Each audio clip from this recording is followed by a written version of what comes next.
এই গাছটা শুধু মাটি আর পট ঠিক করে দিলেই গাছটা কত তাড়াতাড়ি রিকভার করে গ্রো করে সেটা কিন্তু অবাক করার মতো। গাছটা এমনিতে বিগিনার ফ্রেন্ডলি গাছ, কিন্তু মাটি ভুল হলে অনেক সময় কিন্তু প্রবলেম হয়। যেমন এই গাছটার এখানে গোড়ার দিকগুলো কিন্তু নষ্ট হতে শুরু করেছে, মানে রুটে রট লেগে গেছে। এই ধরনের গাছ যেগুলো রুট একটু মোটা বা এরিয়াল রুট আছে, এগুলোর ক্ষেত্রে মাটির ড্রেনেজ ভালো হওয়ার সঙ্গে সঙ্গে এয়ারেশনটাও ভালো হওয়ার দরকার, মানে অনেকটা পোরাস হওয়ার দরকার হয়। কিন্তু সেটা কিভাবে আনবো সেটাই আজকের ভিডিওতে দেখাচ্ছি।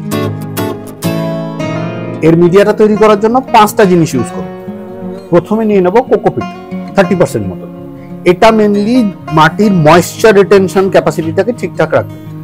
এরপরে নিয়ে নেব 20% মতন কোকোচিপ, এটাই মেনলি মাটির এয়ারেশন আর ড্রেনেজ দুটোকেই ঠিকঠাক রাখবে। এরপর থাকবে 20% মতন বালি, এটা মেনলি মাটির পোরাসনেসটাকে আরো বাড়াবে আর মাটিটাকে একটু ভারীও করবে যাতে গাছটা ঠিকঠাক ভাবে মাটিতে দাঁড়াতে পারে। এরপর থাকবে 20% কম্পোস্ট, একটু ছোট গাছের ক্ষেত্রে 10% কম্পোস্ট আর 10% মাটি ইউজ করা যেতে পারে। আর লাস্ট হচ্ছে 10% চারকোল। চারকোল নিয়ে আমি অনেক দিন ধরে অনেকবার বলে আসছি, যে কোনো গাছের ক্ষেত্রে, বিশেষ করে ইনডোর গাছের মিডিয়ার ক্ষেত্রে চারকোল কিন্তু অসাধারণ কাজ করে। এবার এগুলোকে ভালো করে মিক্স করে নিলেই মিডিয়াটা পারফেক্টলি রেডি। এবার টব, আমি এখানে প্লাস্টিকের টব নিয়ে নিচ্ছি। আমার পার্সোনাল এক্সপিরিয়েন্স হচ্ছে ফিলোডেন্ড্রন কিন্তু মাটির থেকে প্লাস্টিকের টবে বা নার্সারি পটে বেটার পারফর্ম করে। আর ম্যাক্সিমাম লোক যেহেতু গাছটা ডেকোরেশনের পারপাসে কেনে, তার জন্য জিনিসটা দেখতেও ভালো লাগে। তবে মাটির টবে যদি ড্রেনেজ হোল বেশি থাকে, মানে বড় থাকে, তাহলে কিন্তু মাটির টবও ভালো।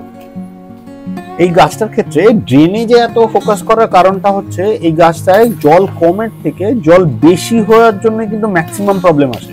যেমন পাতা হলুদ হয়ে যাওয়া বা ডিসকালার হয়ে যাওয়া, ফাঙ্গাল ইনফেকশন হওয়া, গোড়া নরম, এই ধরনের প্রবলেম আর কি। আচ্ছা, তবে জল কম হলেও কিন্তু প্রবলেম। সেক্ষেত্রে আবার গাছের পাতা গুটিয়ে যাবে, টিপগুলো ব্রাউন হয়ে যাবে, আলটিমেট টাইপের প্রবলেম। এবার একটুখানি এসএসপি মিশিয়ে নেব। যারা এই চ্যানেলের রেগুলার ভিউয়ার তারা ডেফিনেটলি জানে এটা কিভাবে ইউজ করতে হয়, কি কাজে লাগে। তাও একটু বলে দিচ্ছি, এটা গাছের mainly root development plus others ডেভেলপমেন্টে কাজে লাগে। এটার উপর আমার একটা ডিটেল ভিডিও রয়েছে, আমি সেটা লিঙ্কে শেয়ার করে দিচ্ছি, লাগলে কিন্তু অবভিয়াসলি দেখে নেবেন। এবার যেহেতু এই গাছগুলোর গোড়াতে রটিং হয়েছে, তার জন্য একটু ফাঙ্গাল ট্রিটমেন্ট দরকার। খুব দরকার না থাকলে কিন্তু আমি এই জিনিসটা করি না, কেননা মাটিতে ফাঙ্গিসাইডের ইউজ আমি কিন্তু করাটা প্রেফার করি না। তার কারণ মাটিতে যদি ফাঙ্গিসাইড ইউজ করা হয় তাহলে সেক্ষেত্রে কিছু বেনিফিশিয়াল ব্যাকটেরিয়া বা বেনিফিশিয়াল ফাঙ্গি, তাদের এফেক্টগুলো কিন্তু স্যাক্রিফাইস করতে হয়।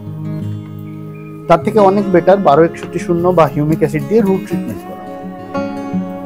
যাই হোক, আপাতত যে জায়গাগুলো ড্যামেজ হয়েছে সেই ড্যামেজ পোর্শনগুলো ফেলে দিয়ে এই ফাঙ্গিসাইড পাউডারের একটা পেস্ট বানিয়ে এখানে অ্যাপ্লাই করে দিই। কোনো গাছের রুটে বা গোড়ার দিকে যদি এই ধরনের এফেক্ট আসে তাহলে কিন্তু এই প্রসেসটা অ্যাপ্লাই করা যেতে পারে। তোর বাড়িতে কোথায় রাখিস গাছটাকে? ড্রয়িং রুমে রাখিস, ঠিক আছে, তবে জানলার কাছে রাখিস, যেখানে ওই ইনডিরেক্ট আলোটা একটু পাবে।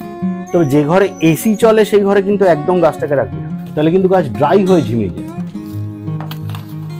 আমি এসএসপি দিয়েই গাছটা বসিয়েছি, তো ঠিকঠাকভাবে গ্রো করে যাওয়ার কথা।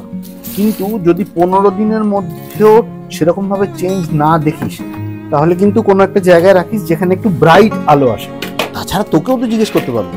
হ্যাঁ, আর আপনাদেরও বলছি, যদি কোনো প্রশ্ন থাকে কমেন্টে কিন্তু জিজ্ঞাসা করুন, আমি অ্যান্সার করবই করব। কিছুদিন বাদে গাছটা রেডি হয়ে গেলে মাসে একবার বাদাম খোলার এমএপি ভিজিয়ে সেটা পাতলা করে দিলে যথেষ্ট। আর যদি কোনো ধরনের ফাঙ্গাল ইনফেকশনের প্রবলেম তৈরি হয় তাহলে ফাঙ্গিসাইড পাউডার এইভাবে জলে গুলে সলিউশন তৈরি করে যদি স্প্রে করা হয় তাহলে খুব ভালো কাজ করে। ফিলোডেন্ড্রনের রিপোর্টিং, প্রোপাগেশন সব কিন্তু গরম আর এই বর্ষা, এখন বৃষ্টি হচ্ছে। শীতকালে কিন্তু গাছটা হাইবারনেশন, তখন কিন্তু একদম এই গাছে হাত দেওয়া উচিত। ও হ্যাঁ, আর একটা জিনিস, এই ভিডিওটা যদি ভালো লাগে তাহলে একটা লাইক আর একটা সাবস্ক্রাইব।